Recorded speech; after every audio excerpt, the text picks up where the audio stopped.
반갑습니다. 여러분, 18강 수업을 시작하겠습니다. 지난 17강에 이어서 그 호르몬과 항상성 조절 얘기를 계속 할 텐데요. 오늘은 지난 시간에 예고했던 대로 혈당, 체액의 삼투압, 체온 조절 요 세 가지의 사례에서 우리 몸이 어떻게 항상성을 조절하는지를 신경계와 내분비계의 그 작용을 중점으로 한번 살펴보겠습니다. 자, 우측에 있는 이 그림은 여러분들 딱 보면 이제 체온 조절을 얘기하려고 실은 거겠죠? 그래서 영하 뭐 한 3, 40도 되는 그 추운 환경에서도 인체 내부의 온도를 36.5도 정도로 일정하게 유지하는 게 체온 조절이 일어나기 때문에 그렇다. 그런 사진이 되겠습니다. 자, 내용은 방금 얘기했으니까 바로 넘어갈게요, 여러분. 지난 시간에 했던 호르몬의 특징, 또 항상성 조절 원리 기억이 안 난다면 다시 가서 복습하고 오시길 바랍니다. 자, 혈당량 조절부터 바로 해보겠습니다. 여러분들 혈당량이라는 뜻은 말 그대로 혈액 속에 있는 포도당, 그러니까 혈액 속에 포도당 적을게요. 혈액 속에 포도당을 얘기합니다. 그래서 혈액 속의 포도당을 혈당 이렇게 부르는 거예요. 혈당량이니까 혈액 속의 포도당 양이 얼마나 있는지를 얘기하는 건데, 정상인 같은 경우에는 공복 시에, 그러니까 밥을 먹지 않아도 약 0.1% 정도 수준이 정상입니다. 그래서 여러분들 우리가 식사를 하든지 혹은 운동을 해서 혈당이 일시적으로 높아지거나 낮아지더라도 우리 몸에서는 이거를 거의 일정한 상태로 유지합니다. 자, 그럼 어떻게 유지하는지를 한번 살펴보겠습니다. 이 혈당량을 조절하는 중추는 어디예요? 시사하부입니다. 여러분들 지금 우리가 오늘 할 내용들 중에 혈당이든 체온이든 어떤 체액의 삼투압이든 이 모든 것을 조절하는 중추, 즉 그 센터, 중심 센터는 간뇌 시상하부입니다. 시상하부가 항상성 조절의 그 중추라 그랬잖아요. 그래서 항상 시상하부로부터 시작합니다. 자, 여러분들이 혈당이 이제 증가했을 때를 볼게요. 식사 후에, 선생님도 방금 이제 밥을 먹고 왔는데, 선생님 몸에서 이제 이 일이 일어나고 있을 거예요, 지금. 자, 식사 후에는 혈당량이 증가합니다. 그러면 혈당량이 증가하는 것을 가만히 두고 보는 게 아니라, 이 시상하부가 감지해서 혈당을 낮추라는 명령을 몸에 내립니다. 자, 그래서 부교감 신경을 통해 이자섬에 있는 베타세포, 이자섬 지난 시간에 했죠? 베타세포에서 인슐린을 만들어요. 인슐린이라는 호르몬이 베타세포에서 만들어집니다. 그러면 이 인슐린은 주로 간이나 근육 같은 데 가서 포도당을 글리코젠이라는 이 다당류로 전환시켜버려요. 그럼 혈액 속의 포도당 수치가 낮아지겠죠?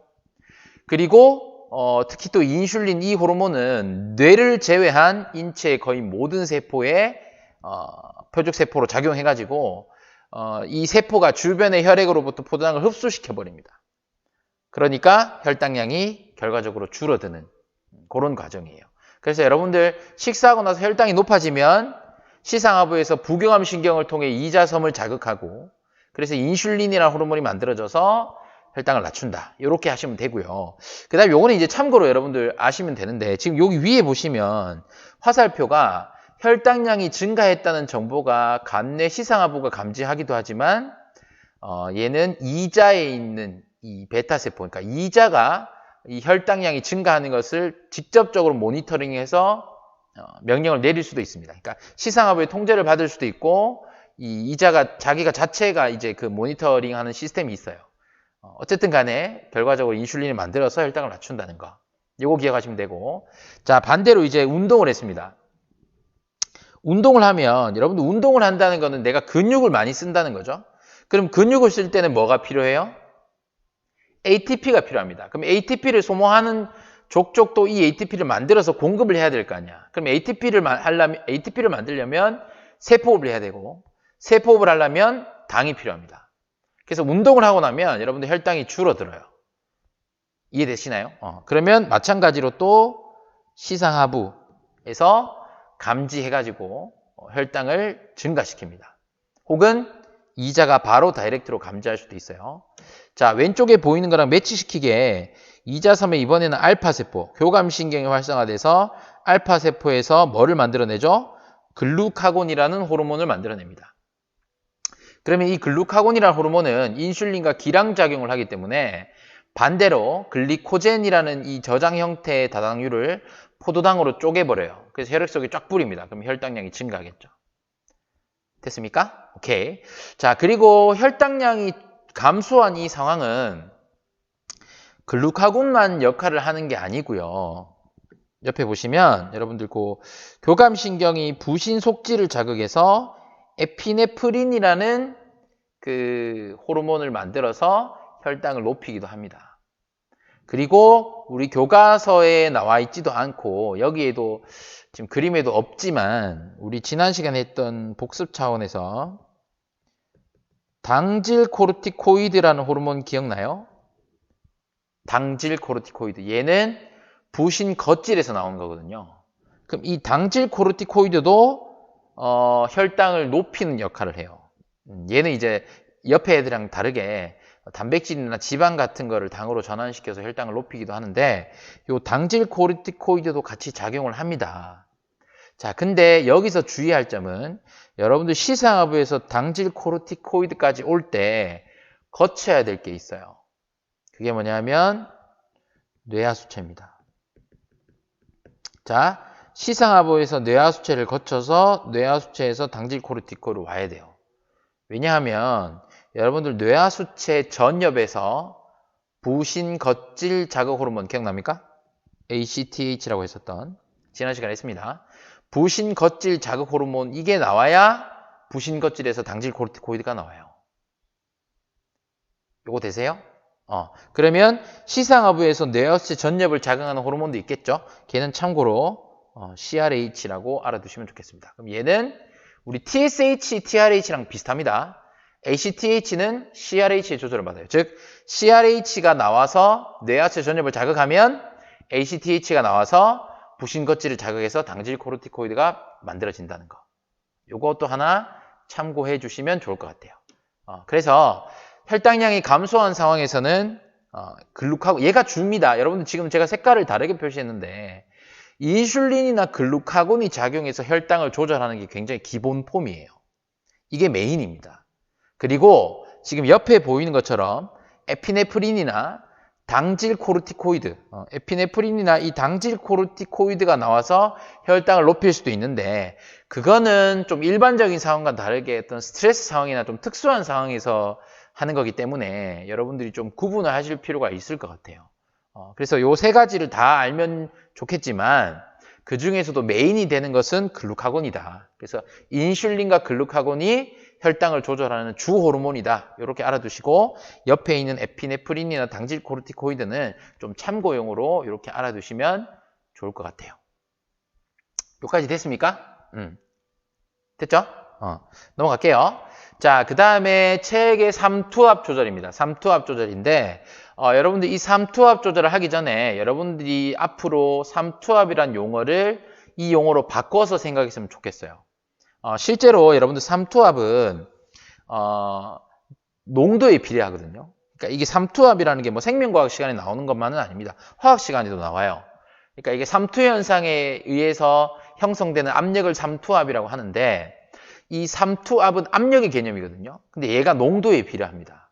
그래서 여러분들이 앞으로 혈장 삼투압, 혈장도 체액의 일부잖아요.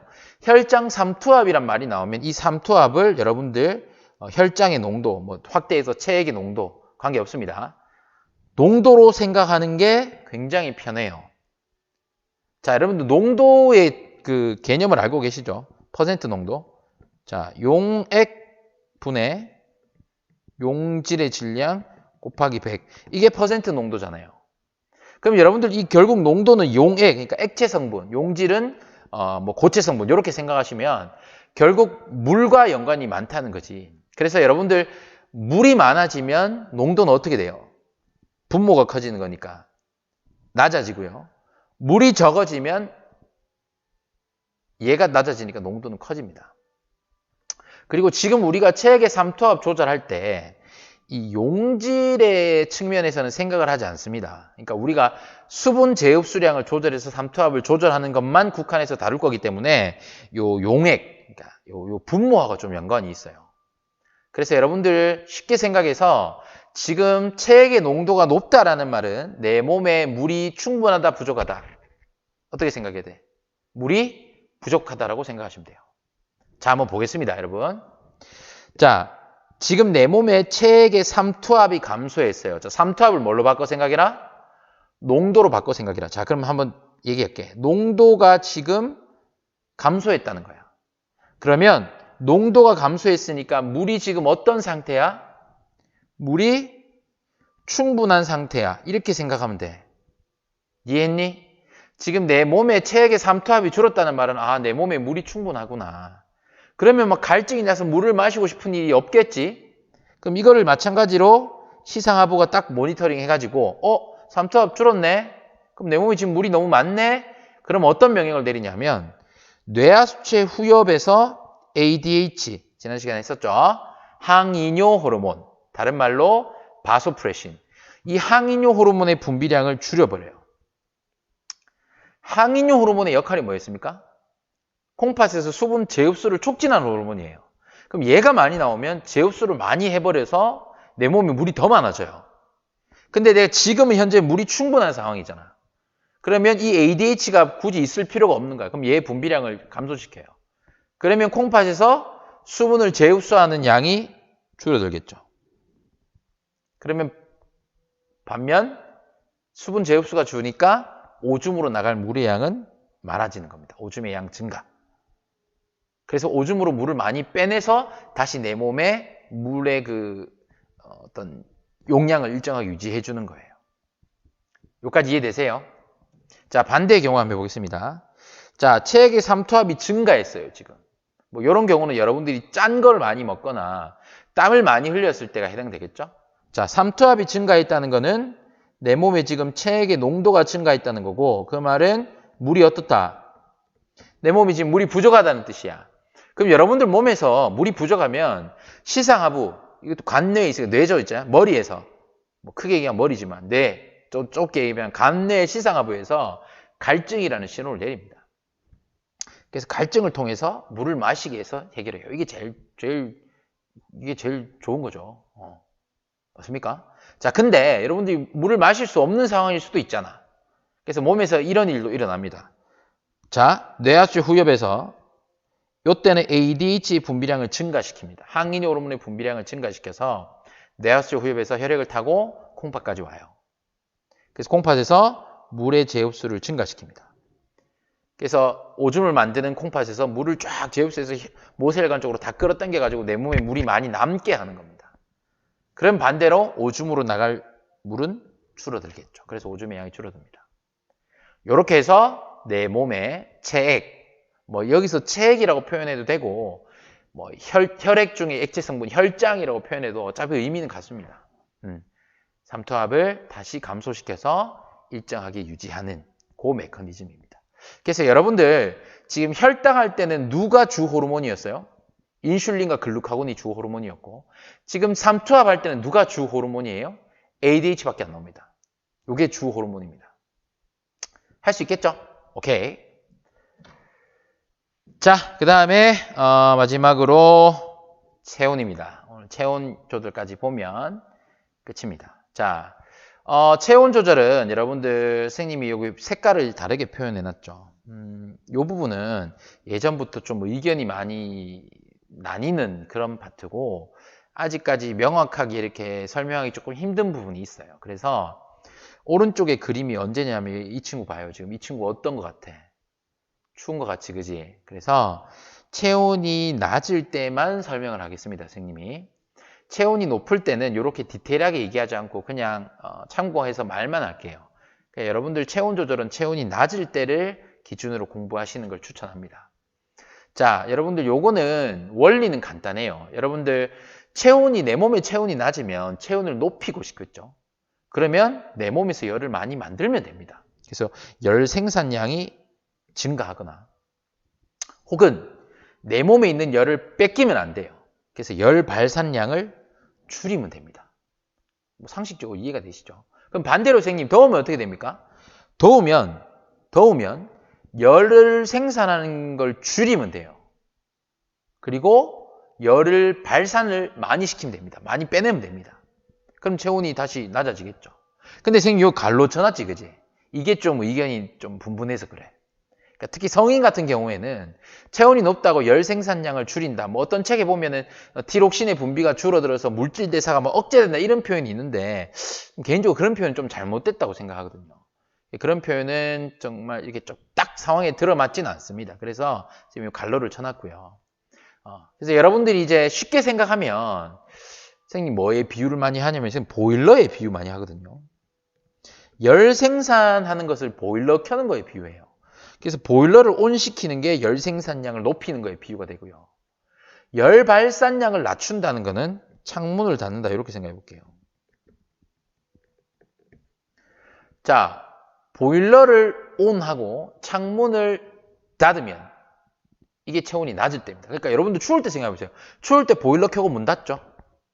상식적이죠, 그죠? 그럼 반대로 더울 때는 어떻게 돼요? 더울 때는 보일러 어떻게 돼야 돼? 꺼야 돼요. 보일러를 끄고요. 그 다음에 창문은 어떻게 해야 돼? 열어야지. 그래서 열 발생량, 뭐 열 생산량, 뭐 발생량이라고 표현하기도 하고 생산량이라고 표현하기도 하는데 하여튼 열을 만드는 것을 보일러 켜는 거 끄는 거에 비유하시고 또 열을 내가 내뿜는 것 이거를 열 발산 그래서 이거를 창문 열고 닫는 거에 비유하시면 여러분들이 좀 이해하기 편할 것 같아요. 이렇게 할 수 있겠죠. 자, 그러면 한번 살펴보겠습니다. 메커니즘을. 마찬가지로 체온 조절 중추도 간뇌 시상하부입니다. 이 시상하부가 춥네 라고 감지를 했어요. 그러면 교감신경을 통해서 교감신경을 활성화시켜 가지고 에피네프린이라는 호르몬을 많이 분비시켜서 그러니까 이제 요 심장박동도 촉진시키고 물질대사 촉진해서 열을 많이 생기게끔 합니다. 그리고 밑에 보시면 털세움근 수축 뭐 옛날 책에는 잇모근 이렇게 돼 있는데 그러니까 털세움근 수축 그러니까 여러분들 좀 그렇게 생각해 보세요. 추울 때 피부에 뭐 돋아요? 닭살 돋죠. 그러니까 피부에 닭살 돋는다는 거는 이 피부에 있는 그 근처에 있는 그 혈관이 딱 수축해 가지고 그 여러분들 피도 잘 안 통하죠. 그러니까 추우면 여러분들 좀 창백해지지 않나요? 더우면 어때요? 덥고 막 땀 흘릴 때 얼굴 벌개지죠, 그죠? 그쪽으로 혈액이 많이 흐른다는 뜻이거든요. 그러면 추울 때는 이 피부 근처의 모세혈관을 수축시켜서 그쪽으로 흐르는 혈액을 많이 줄이는 겁니다. 왜냐하면 피부는 외부랑 접촉하는 면전이니까 피부 쪽으로 혈액이 많이 흐르면 열을 많이 뺏겨버려요. 외부 온도는 낮은데 혈액은 따뜻하잖아, 그지? 맞습니까? 그리고 땀도 많이 흘리면 안 되죠. 땀 흘리면 이제 열을 또 많이 뺏기니까. 그리고 털세움근이 수축해서 여러분 닭살 돋는 것처럼 이렇게 되고 털이 삐쭉삐쭉 섭니다. 사람 같은 경우에는 털이 많이 없는 동물이기 때문에 뭐 이렇게 털이 막 서가지고 단열 효과가 크진 않겠지만 동물 같은 경우에 생각해 보시면 털이 삐쭉삐쭉 서서 그 공기청이 형성돼서 단열 효과가 크기 때문에 이것도 하나 알아두시면 좋을 것 같아요. 됐습니까? 그리고 에피네프린 나온다는 거. 그리고 이제 여기는 이제 호르몬 경로죠. 우리 앞에서 했습니다. 아까 선생님이 앞에 CRH, ACTH 했던 거랑 매치가 되죠. 갑상샘 자극 호르몬이 TSH인데 그럼 얘는 TSH를 방출하는 호르몬. 한국말로 하면 갑상샘 자극 호르몬 방출 호르몬. 아이고 길다. 그 친구가 나와서 시상하부에서 나와서 뇌하수 전엽을 자극하고 그러면 뇌하수 전엽에서 갑상샘 자극 호르몬이 나와서 갑상샘을 자극하고 그리고 갑상샘에서 티록신이 나옵니다. 이 티록신이 마찬가지로 물질 대사를 촉진해서 열을 많이 생기게끔 합니다. 됐죠?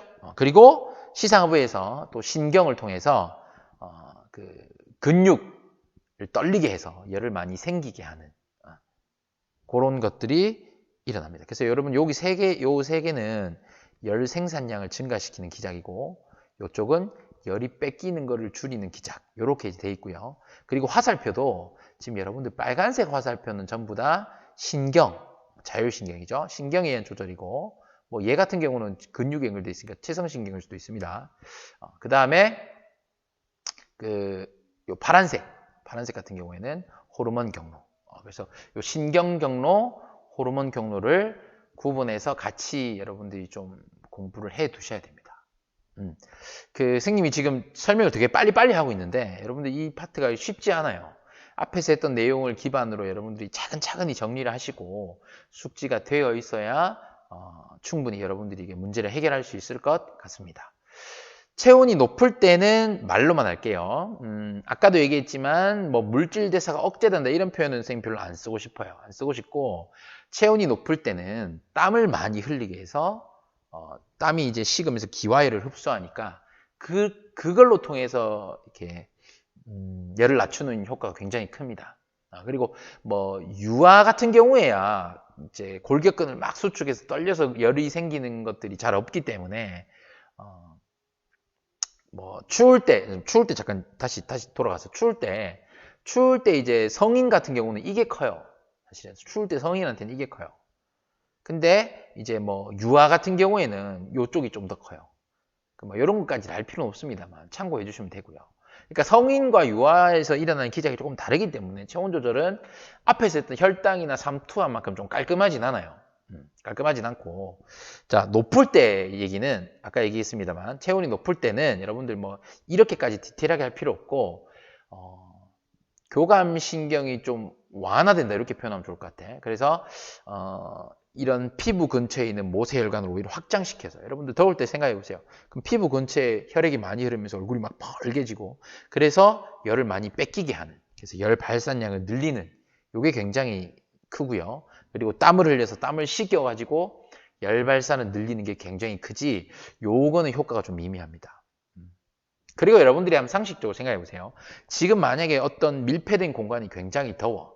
그 전에 보일러를 켜서 막 가동해서 문도 닫아놓고 더워진 상황에서 여러분들 보일러를 그냥 끄는 게 효과가 좋겠어? 아니면 창문을 열어가지고 외부와 공기가 통하는 게 효과가 더 빠르겠어? 창문을 여는 게 훨씬 크죠, 그죠? 그래서 더울 때는 열 생산량을 낮추는 것보다는 열 발산량을 높이는 게 훨씬 효과가 큽니다. 됐습니까? 자, 다시 한번 얘기합니다. 여러분, 체온 조절은 뭐를 중점으로 공부해라?